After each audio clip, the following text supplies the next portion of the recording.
certainly of Indo-Canadians, but of Canadians as a whole with India. We don't have a high commissioner in India right now. We're not serving Canadians in India right now because of where we are. I mean, the reciprocal would hold for the Indian government. So just having a basic level of engagement is, in many respects, a duty of the government. I'm glad that we came to that agreement and understanding. That agreement understanding also is based on several things.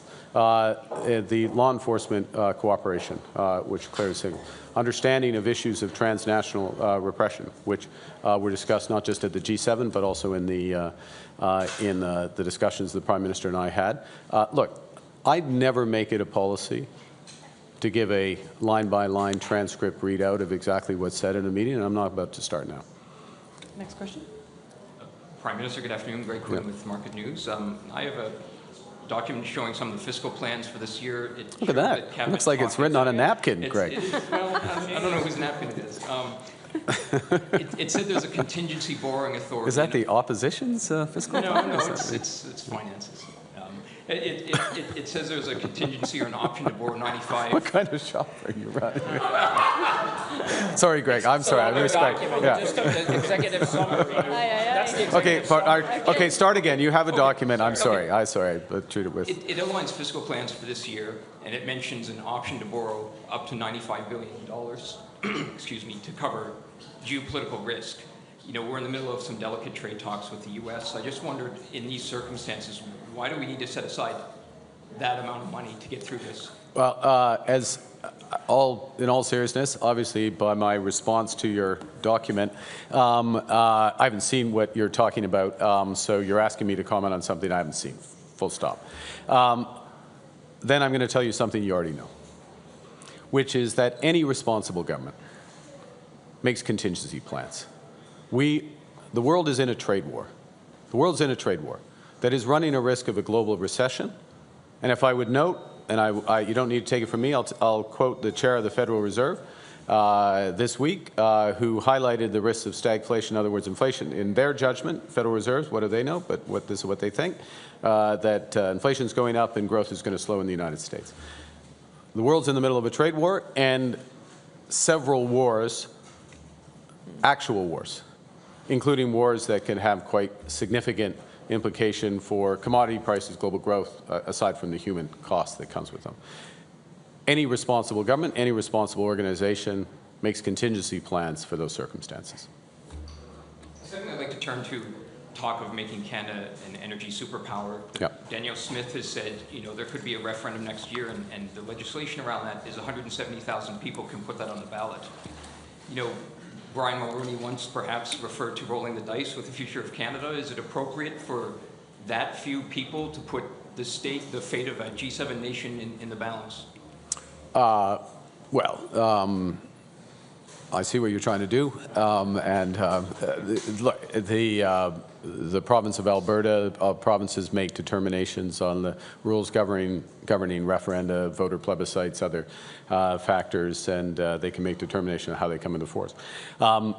Determinations on broader issues of referenda on federal level, including supported by Supreme Court decisions, are governed by the Clarity. I will refer to the Clarity Act. But look, what we're interested in, what Canada's new government is interested in, what Parliament, I think most parliamentarians are interested in, is building this country, not breaking it apart.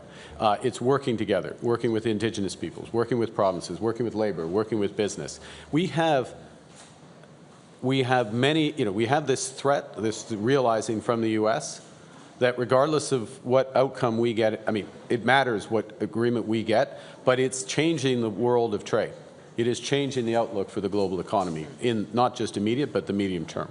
We have to take more responsibility ourselves to move forward, which is what we're doing with the One Canadian Economy Act and what's underneath it, which very much includes, and I'll finish on this, very much includes cooperation with the province of Alberta, the province of Saskatchewan, province of British Columbia, all the provinces and territories, Indigenous people, for these nation-building projects. And we're having constructive, I would say, very constructive discussions with Premier Smith and stakeholders in Alberta specifically, and we intend to convert those to actual projects, investment, jobs, and a brighter future for the country.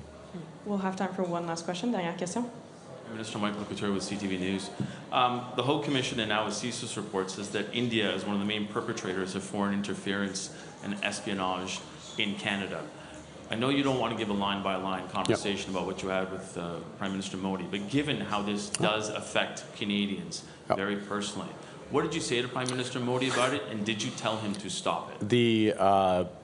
We've made our position very clear, including recently, that we will not tolerate transnational repression in Canada from any source, geographic or institutional. Nous sommes absolument clairs que c'est pas acceptable du tout d'avoir de l'ingérence étrangère ici au Canada, n'importe quel pays, n'importe quelle institution.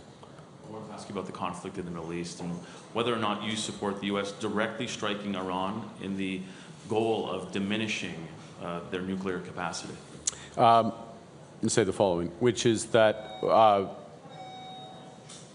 the prospect,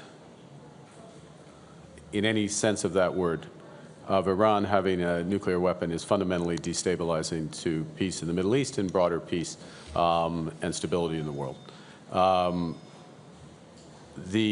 We support, at first point. Secondly, we absolutely support and stand by Israel and in its right to defend itself and to protect itself. We join others in looking for a resolution of this crisis that ensures that there is not a nuclear weapon or nuclear capacity in Iran, that ensures the safety and stability of all countries, Israel included, in the region, and that leads to broader peace or prospect of broader peace in the Middle East. And I'll draw attention to the G7 statement agreed by all G7 leaders that the resolution of this crisis should be accompanied by a ceasefire in Gaza. Thank you very much. Merci, c'est ce qui m'a fait à la conférence de presse. This puts an end to the press conference. Thank you. En français? Non, c'est seulement une traduction. C'est seulement une traduction. On va faire la traduction en français, mais on doit quitter pour QP. Oui, on doit quitter pour la période de questions. Merci.